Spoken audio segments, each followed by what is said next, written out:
దేవునికి మహిమ కలుగును గాక. Praise the Lord. ప్రభువునందు ప్రియమైన గ్రూప్ సభ్యులందరికీ కూడా ప్రభువైన యేసు నామములో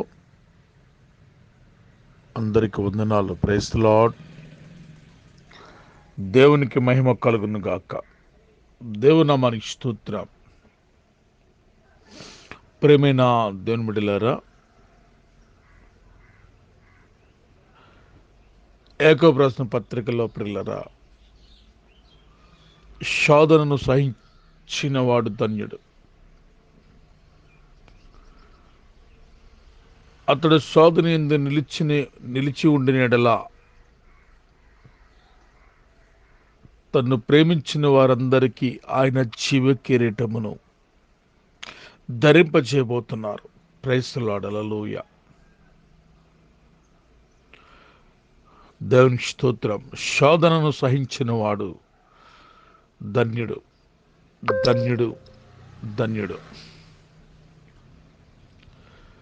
పరిశుద్ధ గ్రంథంలో ప్రియులారా, యాకోబు రాసిన పత్రికలో శోధన, శోధించబడుట,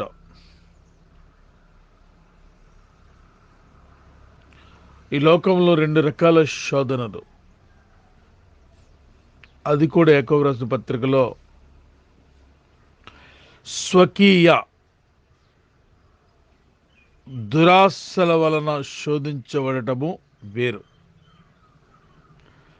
స్వకీయ అంటే తానంతటగా తాను దురాశల చేత శోధించబడి శోధనలు వేరు. ఇక రెండవది దేవుని చేత శోధించబడుట. ప్రియులారా, మరి ఏ శోధనకు ఆయన జీవ కిరీటాన్ని ఇవ్వబోతున్నారు అంటే, మత్తయి సువార్తలో ఆయన నిమిత్తము, దేవుని నిమిత్తము హింసించబడిన వారు, దూషించబడుతున్నవారు, అవమానించబడుతున్నవారు, పడుతున్నవారు, వీరు ధన్యులు.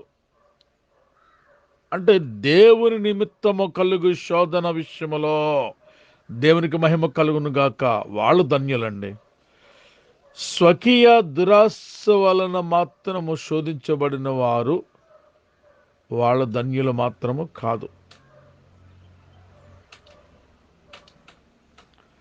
అబ్రహాము హెబ్రీలు 11:17లో అబ్రహాము శోధించబడిన పిమ్మట, అంటే అబ్రహాము ఎవరి చేత శోధించబడ్డాడు అని మనం ఆలోచన ఈ ఉదయకాలంలో చేసినట్లయితే, అబ్రహాము తన యొక్క ఏకైక కుమారుడిని అనగా ఇస్సాకుని తండ్రిన దేవుడు బలి అర్పణ కావాలని బలిని కోరుకున్నాడు. ప్రియా దేవుని బిడ్డలారా, తండ్రిన దేవుడు అబ్రహాముని కోరుకున్నాడు. బలి అర్పణ ఎవరు అంటే, లేక కనుక్కున్న తన ప్రియమైన కుమారుడైనటువంటి ఇస్సాకుని. ప్రియులారా, అబ్రహాము తన జీవితంలో దేవుని చేత శోధించబడటము, బాధపడటము, తన జీవితంలో మొట్టమొదటి యొక్క ఫస్ట్ ఎక్స్పీరియన్స్, తన జీవితంలో మొట్టమొదటిగా ఆయన శోధించబడటము. ప్రియులారా,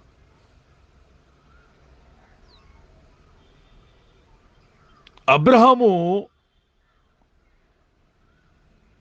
దేవునికి తన కుమారుని బలి ఇవ్వటంలో నలిగిపోయాడు. కానీ ప్రభువా, నాకు ఒక్కగానొక్క కుమారుడిని బలి ఇస్తే నాకు ఇంకొక కుమారుడైతే లేడు, పైగా నా చేతులతో నా కొడుకుని బలి ఇవ్వడానికి నా మనసు రాదు, నా చేతులు రాదు అని అబ్రహాం అయితే దేవునికి ఎదుట సమాధానం చెప్పలేకపోయాడు. ఎందుచేతనంటే అబ్రహాము విషయంలో దేవుడు అంటది, అబ్రహామా నీ కొడుకుని నువ్వు నరకొద్దు, నువ్వు యెహోవాకు భయపడేవాడవనియు దేని మహిమ కలుగును గాక. దేవునికి స్తోత్రం. హల్లెలూయా. దేవునికి స్తోత్రం. దేవునికి భయపడేవారు ఎవరైనా ఉన్నారు భూమి మీద అని అనుకుంటే వాళ్ళు